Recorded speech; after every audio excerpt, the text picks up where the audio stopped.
যে আমার এক রিলেটিভ গত 2রা জুন ইন্ডিভিজুয়াল হিয়ারিং হয়, পরে জজ 4ঠা সেপ্টেম্বর ডিসিশন দেওয়ার জন্য হিয়ারিং স্কেজুল করেন, কিন্তু ওই দিন আর হিয়ারিং হয়নি। পরে জজের কাছে ইমেইল করে জানা যায় জজকে চাকরি থেকে বহিষ্কার করা হয়েছে। এখন আমাদের কি করা উচিত? অনলাইন কেস শুধু পেন্ডিং দেখায়। প্রতিটা কেস যে পর্যায়ে থাকুক সিদ্ধান্ত দিলে নতুন যে কোনো জাজ কিন্তু সেই পর্যায়ে কিন্তু সিদ্ধান্ত যেটা বাকি থাকে উনি কিন্তু সেই পর্যায় থেকে কাজ শুরু করতে পারবে। অ্যাপ্রুভাল রিকমেন্ডেশন আশা করতে পারি। আর যদি 2 সপ্তাহ পরে যদি ইনকেস যদি অ্যাপ্রুভাল রিকমেন্ডেশন নাও আসে সেক্ষেত্রে ভয় পাওয়ার কারণ নেই, উনি হয়তো বা ইমিগ্রেশন কোর্টে রেফারাল পেয়ে যান। আলবিদা তিনি বলছেন যে গতকালকে ইউএসসিআইএসে আমার ইন্টারভিউ ছিল এবং ইন্টারভিউ 95% প্রশ্ন উত্তরগুলি সঠিক দিয়েছি। প্রায় 4 ঘন্টা ইন্টারভিউ হয়েছে। আমার ডকুমেন্ট এবং স্টেটমেন্ট সব কিছু ঠিক ছিল, আনসারগুলো সঠিক ছিল এবং আমার কাছে মনে হয়েছে অফিসার আমার উপর অনেক সন্তুষ্ট। 2 সপ্তাহ পরে আমাকে রেজাল্ট জানাবে। তাহলে এখন কি কোনো ভয়ের আশঙ্কা আছে বা কেস উইন করা সম্ভব কতটুকু?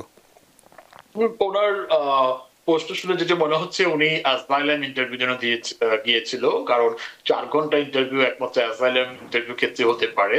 তো উনি যেহেতু বলছে যে খুব ভালো করেছে, তাহলে আমরা অ্যাপ্রুভাল রিকমেন্ডেশন আশা করতে পারি। আর যদি 2 সপ্তাহ পরে যদি ইনকেস যদি অ্যাপ্রুভাল রিকমেন্ডেশন নাও আসে সেক্ষেত্রে ভয় পাওয়ার কারণ নেই, উনি হয়তো বা ইমিগ্রেশন কোর্টে রেফারাল পেয়ে যান। অনেক ধন্যবাদ আলবিদা। সুলভ সেন তার প্রশ্নটি খুবই গুরুত্বপূর্ণ আমার কাছে মনে হচ্ছে, একটি টেনশনের বিষয়। তিনি বলছেন যে আমার এক রিলেটিভ গত 2রা জুন ইন্ডিভিজুয়াল হিয়ারিং হয়, পরে জজ 4ঠা সেপ্টেম্বর ডিসিশন দেওয়ার জন্য হিয়ারিং স্কেজুল করেন, কিন্তু ওই দিন আর হিয়ারিং হয়নি। পরে জজের কাছে ইমেইল করে জানা যায় জজকে চাকরি থেকে বহিষ্কার করা হয়েছে।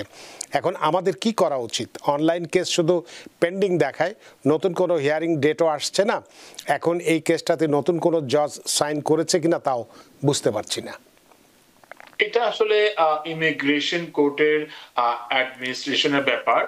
তারা কিন্তু জাজ রিটায়ার্ড হয়, জাজ চলে যায়, অনেক সময় জাজ চাকরি ছেড়ে দেয়, জাজ ফায়ার হয়। সেক্ষেত্রে কিন্তু কোর্টের একটা সিস্টেম রয়েছে, প্রতিটা কেস যে পর্যায়ে থাকুক সিদ্ধান্ত দিলে নতুন যে কোনো জাজ কিন্তু সেই পর্যায়ে কিন্তু সিদ্ধান্ত যেটা বাকি থাকে উনি কিন্তু সেই পর্যায় থেকে কাজ শুরু করতে পারবে।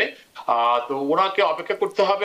উনি যদি সহসা কোনো প্রকার রেসপন্স না পায় ওনার কেসের ব্যাপারে, উনি ইচ্ছা করলে এটাকে রিক্যালেন্ডার করার জন্য আবেদন করতে পারে অথবা ডিসিশন দেওয়ার জন্য কোর্টে মোশন ফাইল করতে পারে।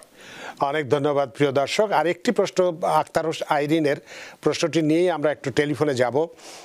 তিনি বলছেন আক্তার আইরিন যে ওয়ার্ক পারমিট এক্সপায়ার হওয়ার পর যদি রিনিউ করতে দেয়া হয় তাতে কি সমস্যা হবে? কারণ এখন তো অটো রিনিউ হবে না। এক্ষেত্রে কোনো ডকুমেন্টস সাথে রাখতে হবে কিংবা কর্মক্ষেত্রে দেখাতে হবে? কোন ডকুমেন্টস কাইন্ডলি জানাবেন। এটা আসলে বর্তমানে যে দেখা যায় প্রতিদিনই সব সময় কিন্তু আইন পরিবর্তন হচ্ছে, বিভিন্ন রুলস রেগুলেশন আসছে।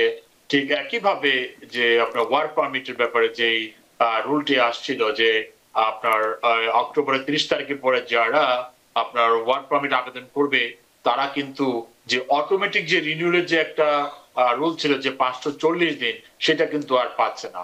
তো সেক্ষেত্রে যেটি করণীয়, যাদের কিনা ওয়ার্ক পারমিট সহসা এক্সপায়ার হয়ে যাবে 6 মাসের মধ্যে, যে 6 মাস শুরু হওয়ার ফার্স্ট ডেতেই যেন ওয়ার্ক পারমিটের রিনিউটা আবেদন করে দেয়, তাহলে অ্যাটলিস্ট পূর্ণ 6 মাসটা তারা পাবে তাদের ওয়ার্ক পারমিটটি আবার পুনরায় রিনিউ হয়ে আসতে। কারণ এটা খুব একটা ক্রিটিক্যাল সিচুয়েশন। কারো যদি আপনার রিনিউর পেন্ডিং থাকা অবস্থায় যদি এক্সপায়ার হয়ে যায় ওনার ওয়ার্ক পারমিট, টেকনিক্যালি কিন্তু ওনার আর কাজ করার কিন্তু লিগ্যাল কোনো বৈধতা থাকবে না। সেক্ষেত্রে কিন্তু ওনাকে একটা ক্রিটিক্যাল সিচুয়েশনে পার করতে হবে সে সময়।